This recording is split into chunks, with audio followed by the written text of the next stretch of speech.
The aeroplane and the radio have brought us closer together. The very nature of these inventions cries out for the goodness in men, cries out for universal brotherhood, for the unity of us all. Even now, my voice is reaching millions throughout the world, millions of despairing men, women, and little children, victims of a system that makes men torture and imprison innocent people. To those who can hear me, I say, do not despair. The misery that is now upon us is but the passing of greed, the bitterness of men who fear the way of human progress. The hate of men will pass and dictators die, and the power they took from the people will return to the people. And so long as men die, liberty will never perish.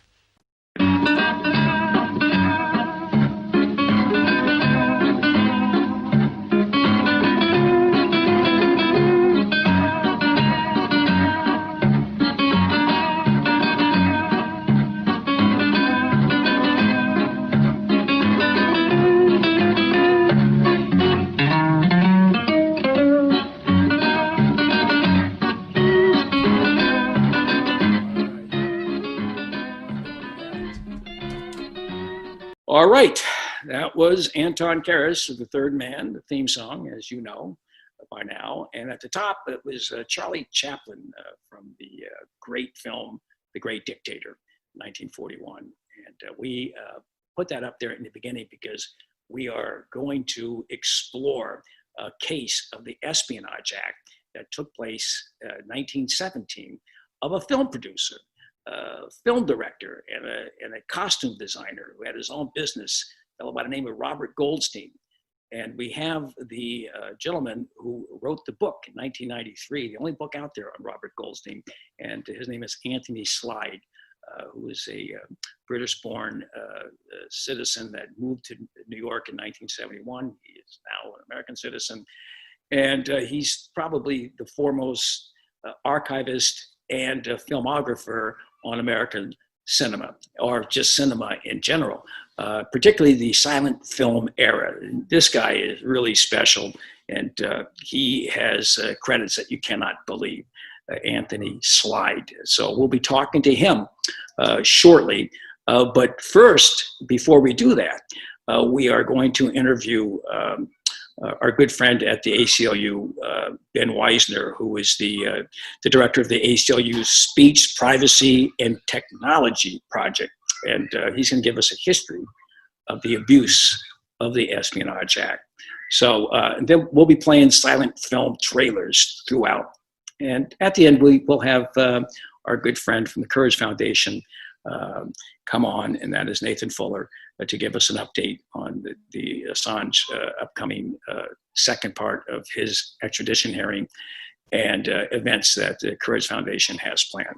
But we're going to take a quick break here. This is from the first talkie, by the way, 1927. And it's, you know, not really a talkie all the way through. It's Al Jolson in the Jazz Singers. So we're going to play this to keep in spirit of Mr. Slide's knowledge and the exploration into this case of a film director in the silent film era. We're going to play this tune, and then we'll come back with Ben Wizner. This is Al Jolson again in the Jazz Singer. We'll be right back with the great Ben Wizner. Wait a minute. You ain't heard nothing yet. Wait a minute, I tell you. You ain't heard nothing. You want to hear Toot Toot Tootsie? All right, hold on. No, listen. Play Toot Toot Tootsie. 3 choruses, you understand? And the third chorus, I whistle. Now give it to him hard and heavy. Go right ahead.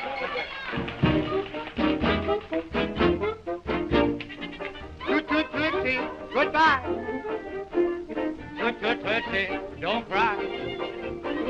The little choo-choo train that takes me away from you. You don't know just how sad it makes me.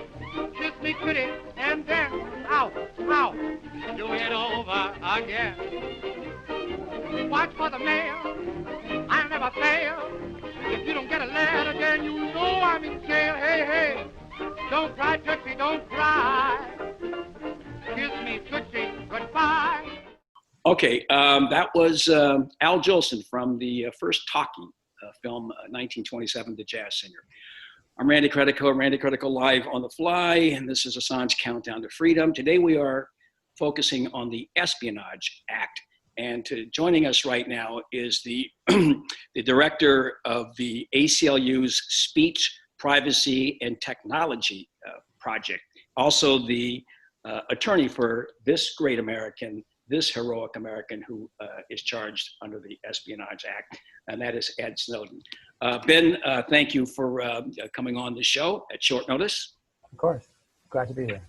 So I've got this, I don't know if you know about this case here of this first. We know that Julian Assange is the first journalist, unless you count Victor Berger in 1917, 1918. But the one and only individual charged under the Espionage Act, who's a film producer or director, is this guy, Robert Goldstein. A very unusual case.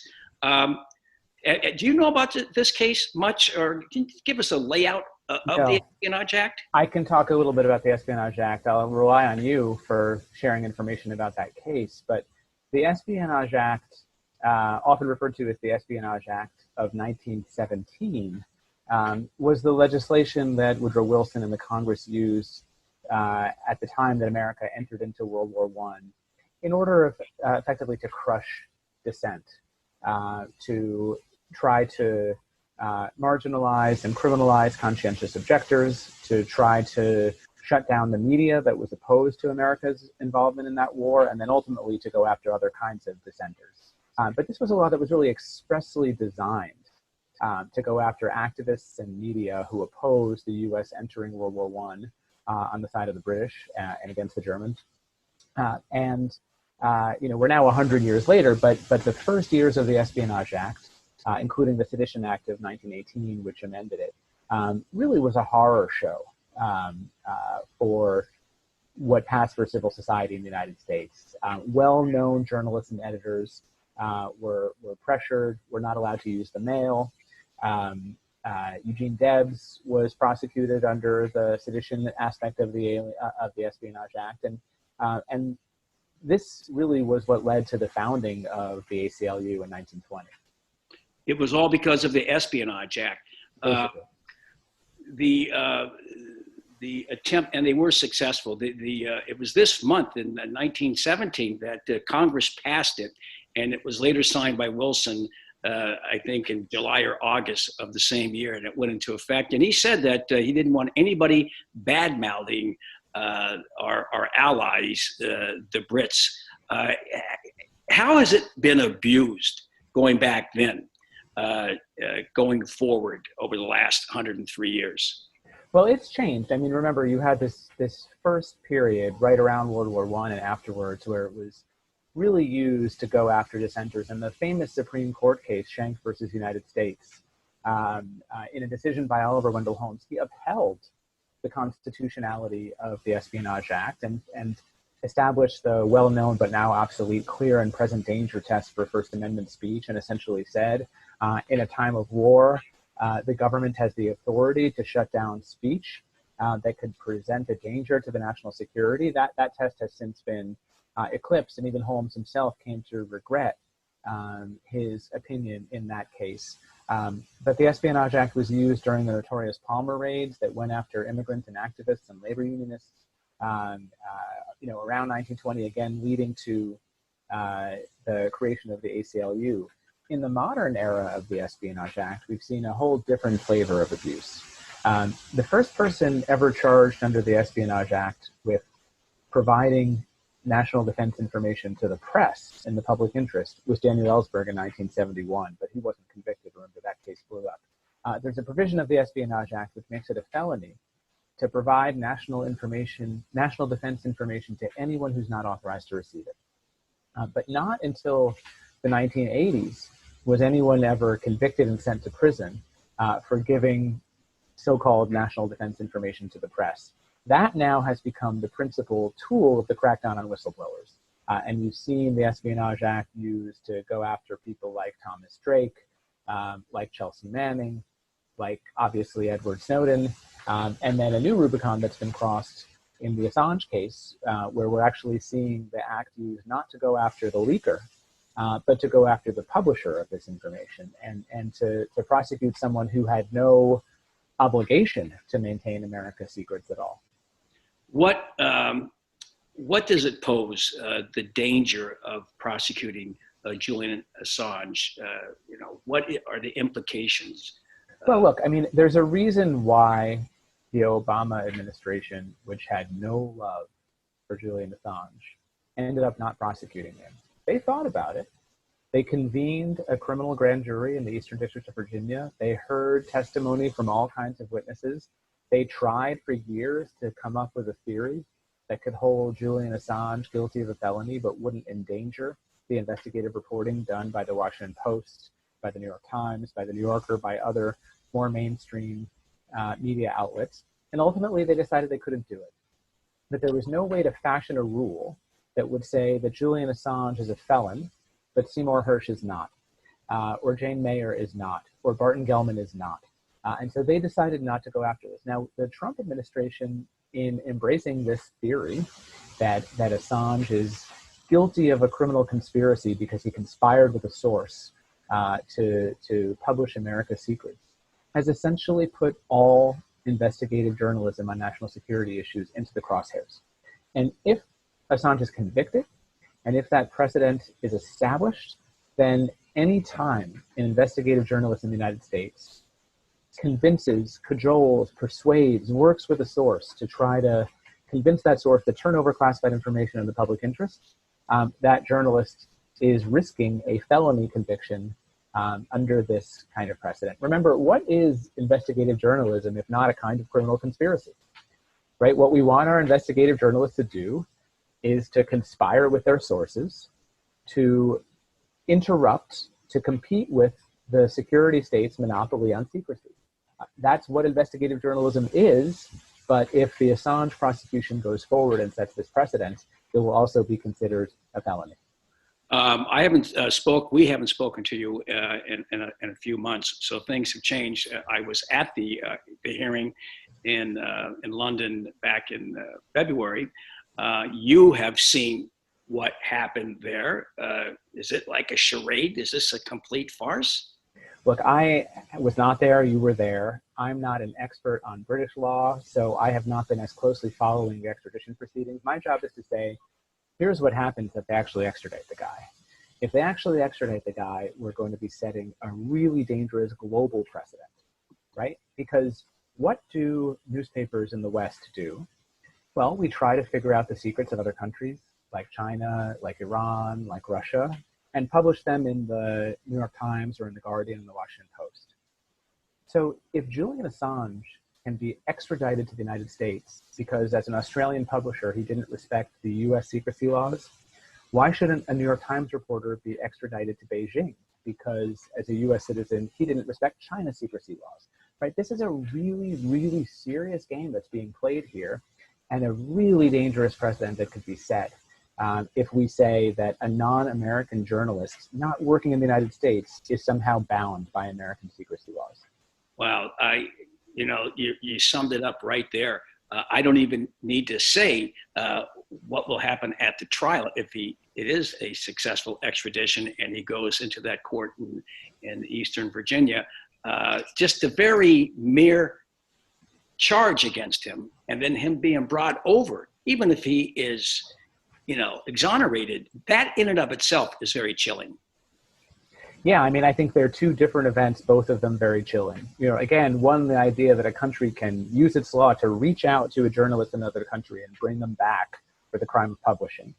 And the second, which is really more unique to the United States, which is the chilling effect that it will have on American journalists whose job it is to publish government national security secrets. Today, as we're having this interview, there's a fascinating piece on the Atlantic magazine website by Bart Gellman. It's an excerpt from his book about Edward Snowden called Dark Mirror, in which he essentially says, my job is to root out classified information from the security state and give it to the public against the wishes of the government. That's my identity. That's what I'm supposed to do. And under this theory that's being pursued in the Assange case, that's clearly a felony conspiracy. Wow. Well, I don't know that you put it all together there, all the information, setting up our next guest. I want to ask you before you go. Yeah. How is this heroic individual doing at this point in time? Well, let me tell you, he's given me a lot of tips on how to survive in quarantine. You may have noticed that I've reached the custom velour tracksuit stage of the quarantine. Snowden famously calls himself an indoor cat. So even before he was living in exile and essentially living professionally out of his apartment, he was not somebody who was out and about all that much. And so he's actually, I talk to him every day, and he's helped me adjust to this sort of new crazy reality that we're living in. But he's good. His book, which you showed, is terrific. I hope everybody who hasn't had a chance to read it will read it. I know some people are concerned that if they buy it, the money will go to the US government because of that lawsuit. But I assure you, the government would rather that you not read that book than that they get your $1 or whatever profit they would get from it. It's called Permanent Record. Yeah. Permanent Record, and I just started reading it, and it's a great book. And Terrific. do get it, even if it goes to the government. Please get this book. The information is invaluable. It's worth every penny of it to give to the government. Get it, tell your friends about it, share it, and recommend it. So great read. Thank you. Tell him thank you for all the great work that he's done. He's an American hero, and we're all smarter because of him. And we know a lot more about the government. He is doing a great job and has done a great job. And he, like I said, he's a very courageous man. And I thank you, Ben. You are a courageous man yourself. Keep up the good work. ACLU people should continue to support the ACLU right now with the war on journalism, the war on the courts, the war on everything else by this president. You're needed now more than ever. Thanks a lot, Randy, for those words, and I'll see you again soon. All right. That is Ben Wizner. We'll be right back. This is, since we're doing silent films today, this is Buster Keaton in a recently restored trailer from the film Sherlock Jr. Be right back with Mr. Anthony Slider.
Okay, that was the trailer from Sherlock Jr., 1924, with the great Buster Keaton. I'm Randy Credico. This is Randy Credico live on the fly, and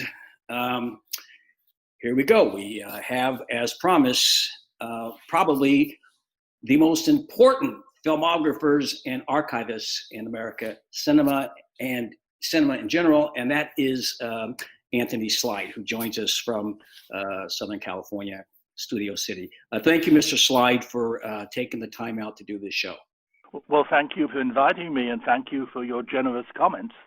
Well, it's a lot of people say that. You know, I've been doing research on this film that you wrote a book about, 1993, on this guy, Robert Goldstein, and they all refer to your book, every single one. There's a lot of like little articles out there. I read something in Slate about Goldstein's woes, and they all refer back to you. So let's, I mean, can I begin by giving me kind of a backdrop of what LA was like, or Hollywood was like back in that era? in the 1950, 1960, 1970. What Sure. was the... Well, Robert Goldstein came to Los Angeles from San Francisco, where his parents ran a costume rental store. Very prominent store. In fact, it supplied costumes for the San Francisco Opera. So Goldstein moved to Los Angeles to open up a branch down here. And of course, back then, there were no high-rise buildings, basically. Hollywood Boulevard was lined with pepper trees. And the film industry was blossoming. The film industry really started back east in Fort Lee, New Jersey and New York, and they'd slowly moved to California for the sun and for various other reasons. And of course, you had the greatest filmmaker in the world, D.W. Griffith, at that time working on The Birth of a Nation, which was his personal vision of the Civil War and the Reconstruction period, told from a Southern viewpoint. Right. Sorry. Go ahead. I'm listening to you. Okay. So basically, what happened, how Robert Goldstein got involved in film was that Goldstein supplied the costumes for D.W. Griffith's The Birth of a Nation. And he also put up money for the film. Goldstein seems to have been fairly well off. And so he was able to provide some funding for The Birth of a Nation. Griffith was having a hard time because the film was so massive in scope and in length that it was hard to find the funding. So Goldstein, very luckily for him, put up some money, and as a result, the film was such a success. Profits were gigantic, and Goldstein made a lot of money from the film, and that's really how he came to make The Spirit of '76. Well, you want me to let me ask continue? you, yes, I do. I just want to ask you one question, though. Sure. Would Goldstein make any movies prior to this? Was he involved in filmmaking before lending the money to or putting money into Birth of a Nation? No, that's the strange thing. He seems to have suddenly been obsessed with film after seeing The Birth of a Nation, and also seeing how spectacular the film was. And he wanted to make a similar film, a film that would have the same sort of impact as The Birth of a Nation. And so he thought, why not make, The Birth of a Nation dealt with the Civil War, why not make a film about the War of Independence and call it The Spirit of '76? Quite innocuous it would seem, but it turns out it wasn't. Yes. Well, tell us that story now. It wasn't an innocuous film. He makes the movie and he showcases it in Chicago. Yeah. Well, basically, he shot the film, and it contains all the sort of scenes you might expect, all the obvious historical sequences: Paul Revere's ride, the signing of the Declaration of Independence, Valley Forge, etc. But he also depicted a number of anti-English, if you will, sequences, including the 1778 Cherry Valley Massacre, when British soldiers murdered American settlers. It showed an English soldier bayoneting a baby, a Hessian soldier stabbing an elderly Quaker, and the implied rape of an American girl by an English soldier. The film also was basically a fictional story as well. It was about a half-breed named Catherine Montour, who became the mistress of George III and plotted to become Queen of America. All this is fictitious, although in fact the character of Catherine Montour is actually based on a real-life historical figure, Hannah Lightfoot. So anyway, Goldstein made the film. He's ready to premiere it, and he decides to have the first performance in Chicago at Orchestra Hall there in May 1917. Some months, I might add, after America had entered the First World War. Now, I think he chose Chicago because Chicago, of course, was always a very pro-German, anti-British city, pro-German, pro-Irish, anti-British, I might say. And so he thought, the response there would be very strong, very positive. But he didn't reckon upon Chicago's notorious film censor, who had a wonderful name, Major Funkhauser. Major Lucullus Funkhauser, and he was he was quite an obnoxious character, really. Back then, America's never really had any sort of formal federal censorship. But back then, individual cities and states had their own film censorship boards. And Chicago was one city that had a censorship board headed by Funkhauser. And he didn't like the film because he thought it might arouse sectional antagonism towards Britain. And he banned the film outright. Wow. Well, Goldstein paid no attention and showed the film anyway, whereupon the police arrived, seized the film, and screening was closed. Subsequently, Goldstein did make cuts. Some of the anti-British sequences were cut from the film, and the film reopened. And apparently everything was okay, but little did Goldstein know what was going to happen very soon, because he decided to show the film in Los Angeles in November of 1917. And he shows Clune's Auditorium on Pershing Square. This was actually where Griffith had shown both The Birth of a Nation and Intolerance. So Goldstein wanted to show his film there to prove that it was on a par with the Griffith masterworks. So the film opened at Clune's Auditorium in November 1917. 2 days later, the film was taken off, and Goldstein was arrested and charged on 3 counts of violation of the Espionage Act. Can I add one thing there? The Espionage Act was passed by Congress in May, and then it was actually signed by Wilson in the fall. So at that point, it was in effect. Yes, but only just, I might add, really. Right. And maybe you know, because I'm not a political historian, but I don't know how many other people were arrested under the Espionage Act. I don't know. Many were. We'll have a guy on from the ACLU who will give us a history of that. Okay. But certainly Goldstein was the only guy to be arrested for making a film. The only one in history. That I'm aware of, anyway, yes. No, that's absolutely true. Yeah. And the thing was, it was really a horrific period in American history because there was so much anti-German feelings, and Goldstein, of course, was Jewish. He was born in America, but his parents came from Germany. So, there was that. He was tinged, if you will, with sort of a vague anti-Semitism, anti-German feeling. Anyway, he actually couldn't find an attorney to represent him to begin with, because no attorney in Los Angeles wanted to be seen on the side of Robert Goldstein. So horrendous a character, apparently, was he to the American people.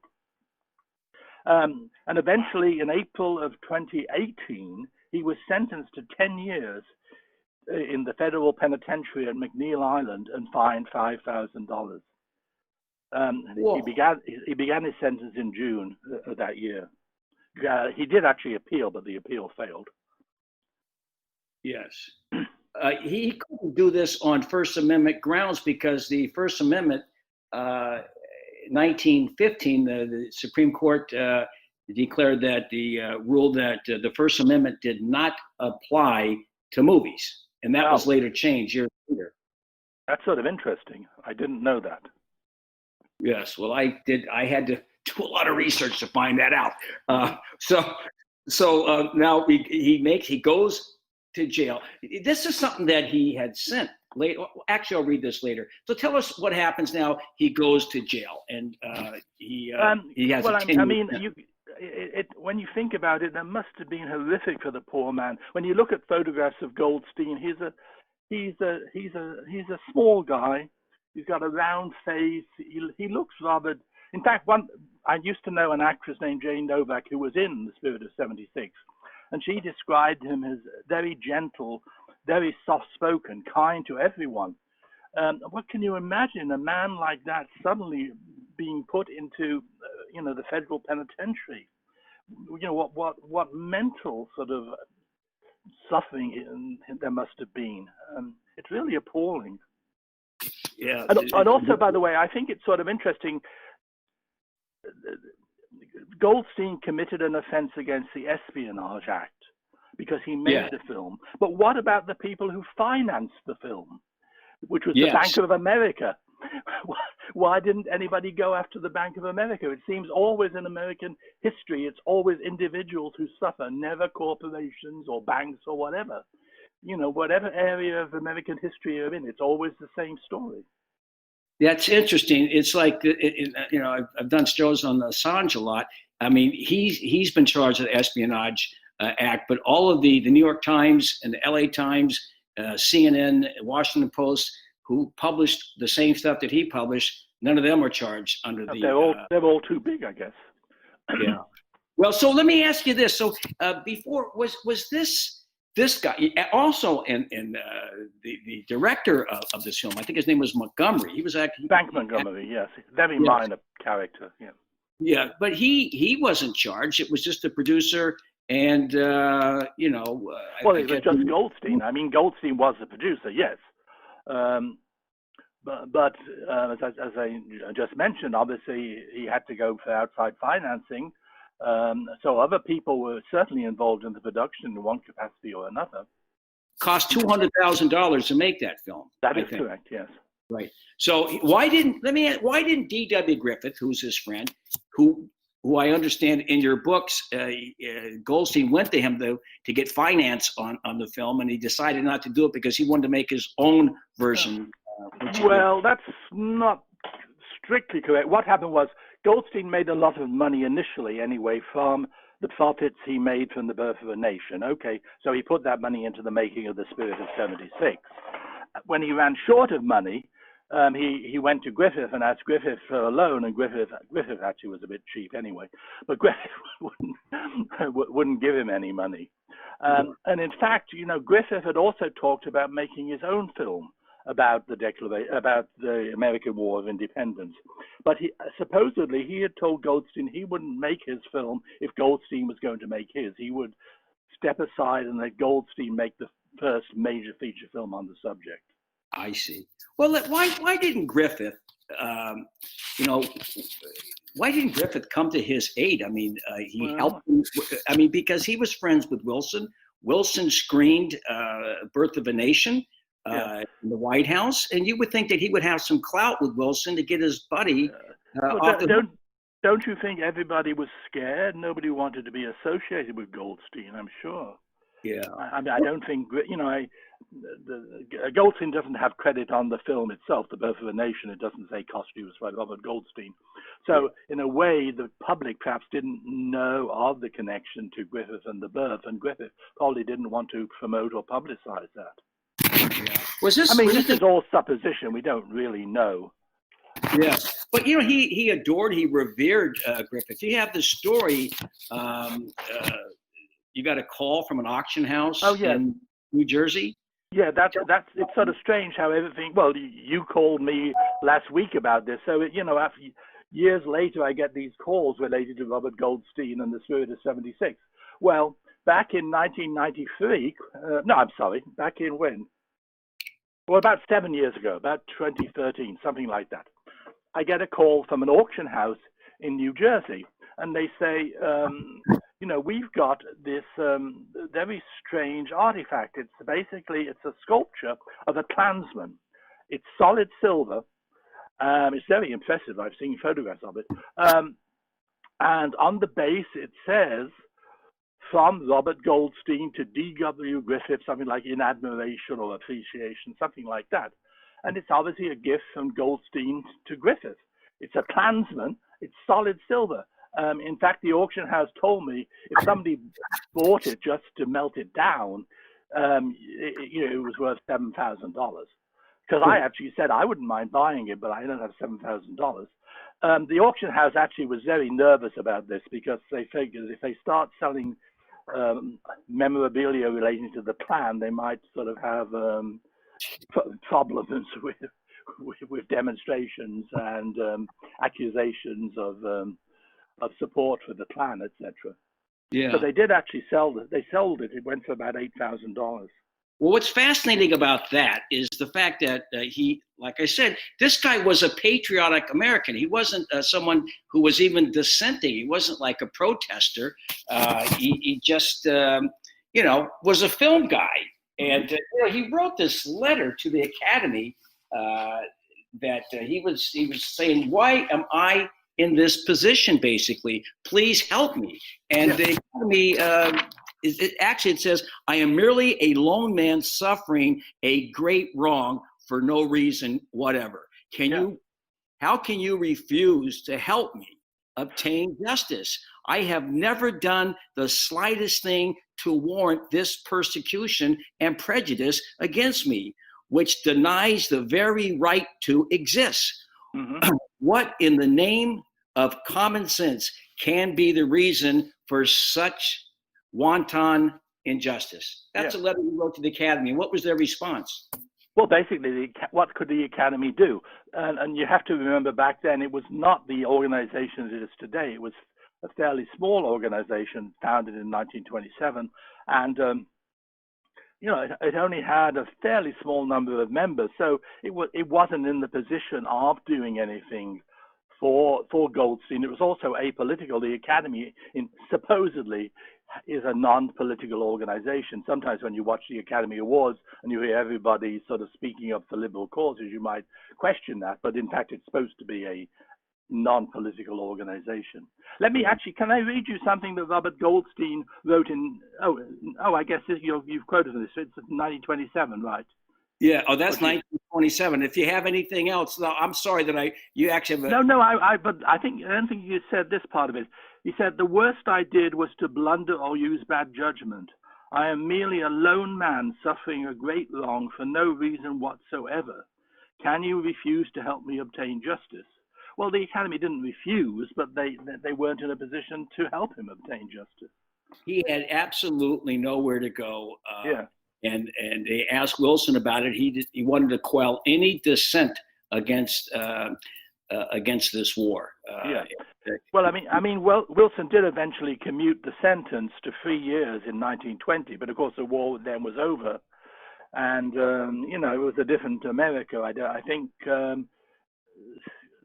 political powers in America were anxious to put the war behind them to get on, the right footing with Germany, to help Germany rebuild and whatever. Right, and they turned their attention to the Soviet Union at that point. Yes. Well, of course, yes. I mean, that's absolutely true. And in fact, you had the Red Scare films that were made 1918, 1919. You suddenly had the film industry obsessed with the threat of communism from Russia, and you have this whole cycle of Red Scare films. One of them was the face you see in the window, 1920.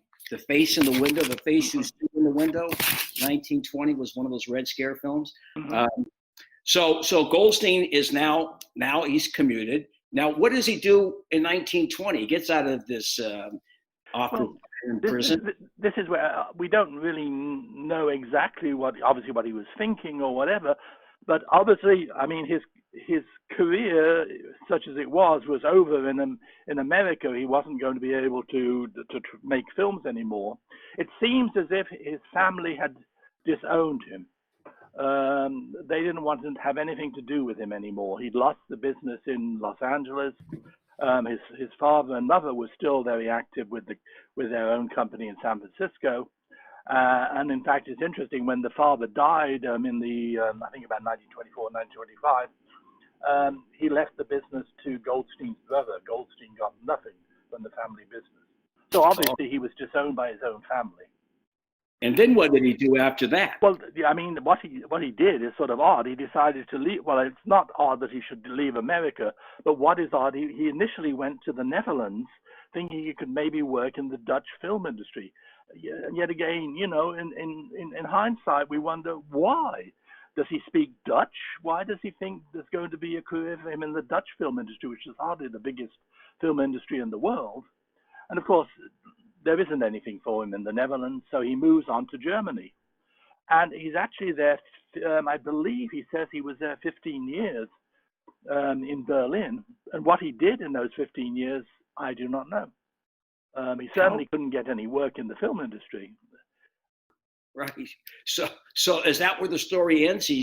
I've read various stories about what happened. Well, for years, I mean, when I wrote the book, that was the last reference I could find to him. Everybody who, I would like to say, plagiarizes my book says the same thing. But then suddenly the Academy found in its files, I didn't miss it, as some people claim, because it wasn't there, but the Academy found in its files a telegram from Goldstein to the Academy. I've got it in front of me now. It's dated June 30th, 1938. And he says, you will probably remember that I wrote you several times from Berlin during the 15 years I stayed there. I'm sure the Academy didn't. But then he says, since my enforced return. So what does that mean? He was forced out of Germany, I guess because he was Jewish, and had to come back to America. And he's now in New York. He's staying at the Chesterfield Hotel on West 49th Street. That's no longer there. But it was a hotel where a lot of theatrical people stayed. So he must have had some money if he could stay at the Chesterfield Hotel. Yeah. So, Randy, may I quote a little more from this telegram? Yes, of course. Because it hasn't been published anywhere. So, quote, there must be some people out there who realize that I am the one and only and original martyr in the American motion picture production, and that I have been persecuted accordingly ever since. That may be the wrong way to put it, but this persecution has been kept up continually ever since. If you will consider that not only my film career, but my life was ruined by my entirely uncalled for prosecution in Los Angeles, and that nothing even remotely resembling my fate ever happened to any other producer in this game, you should agree with me that I should be given some consideration, another chance as a writer, director, or producer, or any other kind of job, or at least something practical. I have been treated so terribly here in New York that I am at my wit's end. And so it occurred to me that even if things are bad right now, there might be something left over for me. If yours is not the right organization to consider this matter, will you be so kind as to refer this matter to whoever might be able to help me? It may be merely superstition on my part, but perhaps the whole game might have more luck if they did something decent by me. There seems to be nothing I can do here to help myself. Wow. And that's the last word we have from Mr. Goldstein. And so that's the last word. Well, we know. I mean, I do know when he died, but that's the last written word we have from him. Anyway. Yeah. Well, that is such a tale of woe. I must say that I can't think of anyone in Hollywood. I mean, there's a lot of scandals there, and people came to a terrible end. Richard Desmond Taylor and others, but Thelma Todd. But nothing like this. He's alive and like has a great career going for him in 1915. He's making a lot of money. He's got this costume shop. And for the next 35, 40 years, it's a complete horror show for him. I think it's a little frightening, really, because it could happen to anyone. You know, you don't know. The government's probably listening to what we're saying now. The government may be spying on us. The government may be plotting all sorts of things. We don't know. We don't know that. And you're certainly right that they have the capability with the National Security Agency. If we've learned anything from Ed Snowden, they can hear this conversation right now. They could be recording me. I mean, I don't know where they're focusing their lens. Excuse the pun there about lenses and movies. So let's conclude with the poor Goldstein. He ends up. I think you have all of this stuff on him. Well, I was very lucky. I basically collected everything I could find, all contemporary commentary on the films, all the material the Academy had. I was very lucky. The Academy gave me permission to publish everything. They were very generous. I thank them in retrospect for that. And then through the years, I've heard from one or two people who have been intrigued by the case. And I actually, in fairly recent times, I heard from somebody who was planning to make a documentary, although nothing came of it. But he actually told me just to end the story, when Goldstein died, it was in November 1957. And he died at the Van Etten Hospital in the Bronx.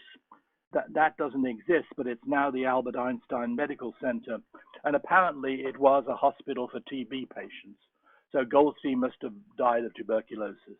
That's amazing. You know, it's here it is, sort of coincidence. He starts, his life is ruined during the first Red Scare, and then it ends during the second Red Scare. The Cold War, yeah, the Cold War, exactly, yes.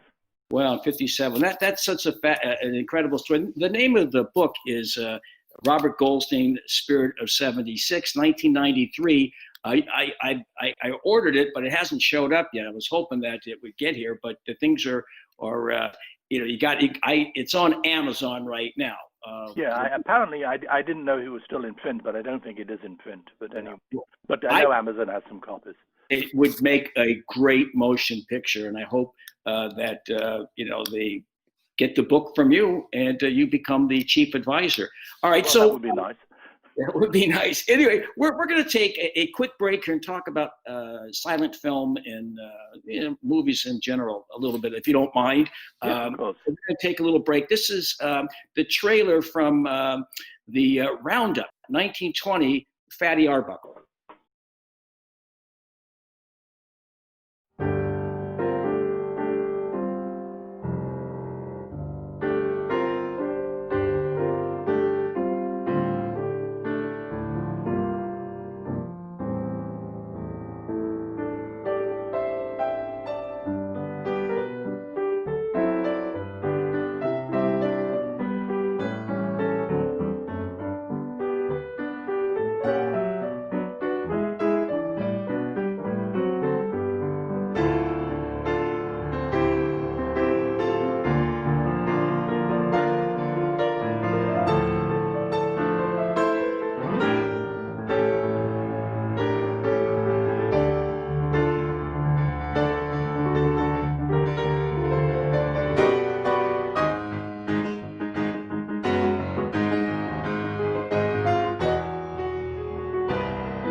Okay, that was Anthony Slide, and that was the first half, or even less than half.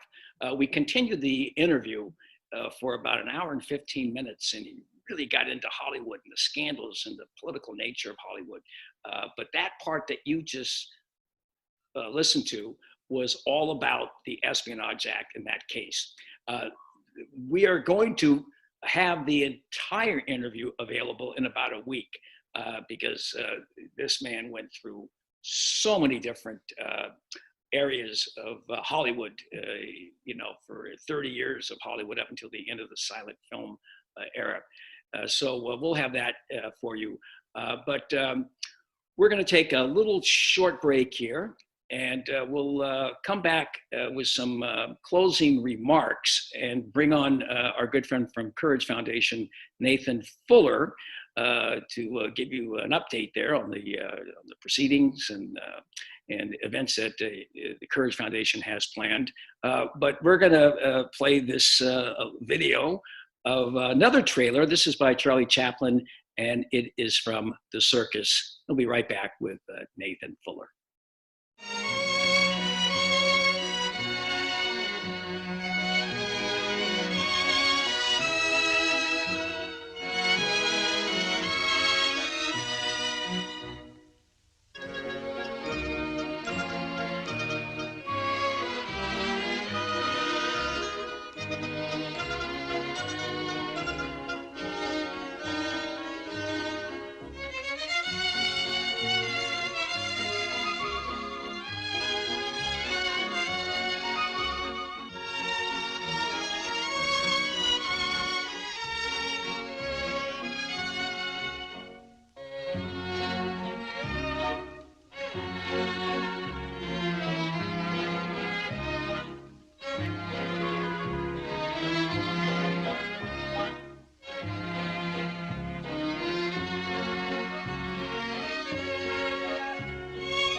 Okay, that was the Circus trailer with Charlie Chaplin.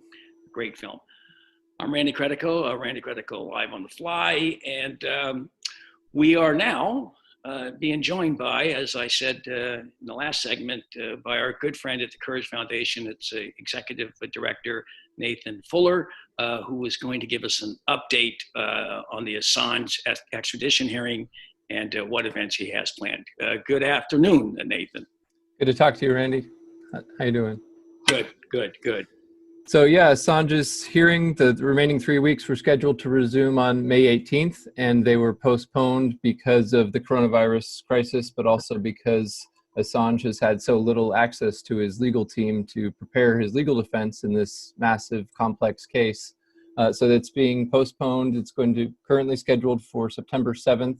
It could be in a court different than the one his first week was held in. You and I were both there in London, at Southeast London, Belmarsh, Woolwich Crown Court, but now it could be in a different court elsewhere in London or potentially elsewhere in England. But for now, he has a little bit more time to prepare for his legal defense.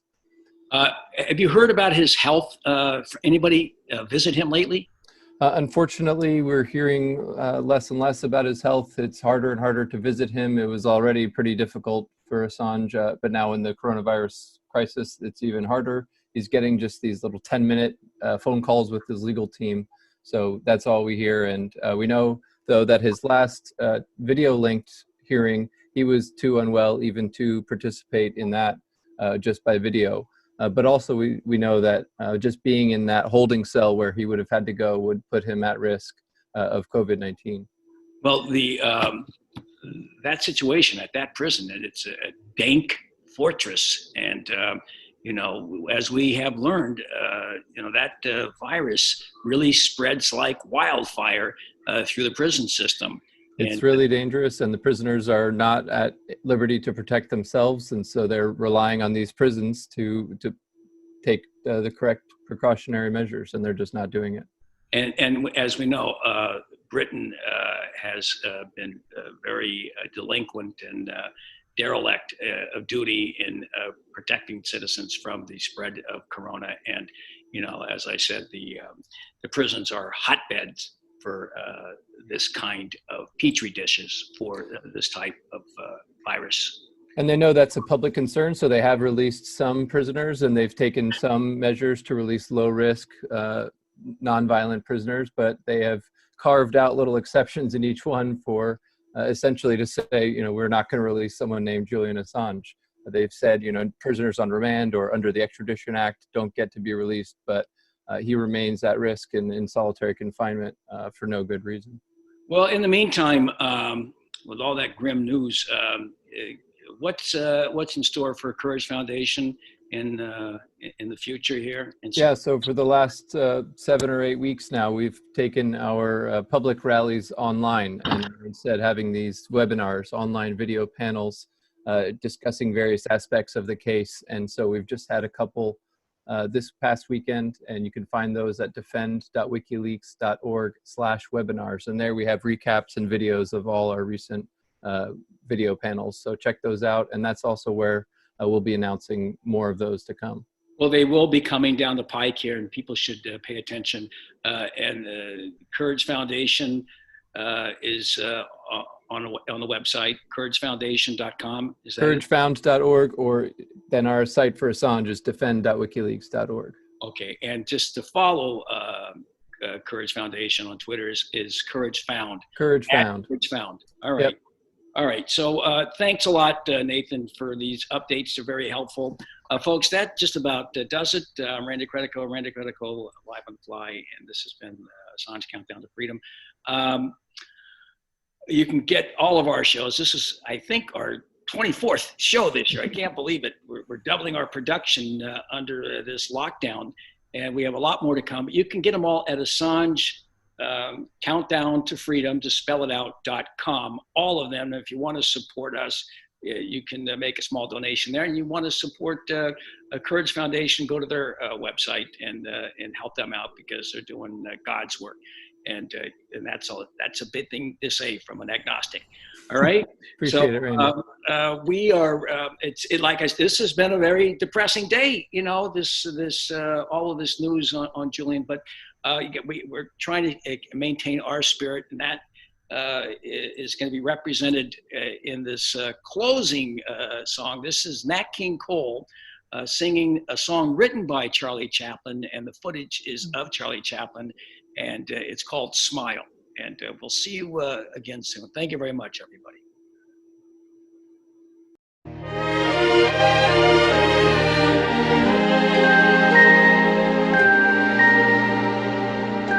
Smile, though your heart is aching. Smile, even though it's breaking. When there are clouds in the sky, you'll get by. If you smile through your fear and sorrow, smile and maybe tomorrow you'll see the sun come shining through for you. Light up your face with gladness. Hide every trace of sadness. Although a tear may be ever so near, that's the time you must keep on trying. Smile, what's the use of crying? You'll find that life is still worthwhile if you just smile.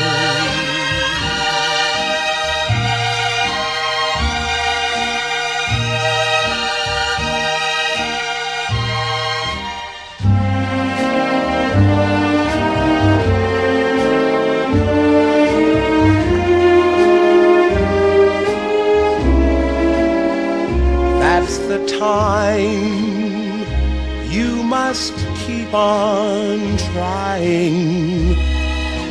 Smile, what's the use of crying? You'll find that life is still worthwhile if you just smile.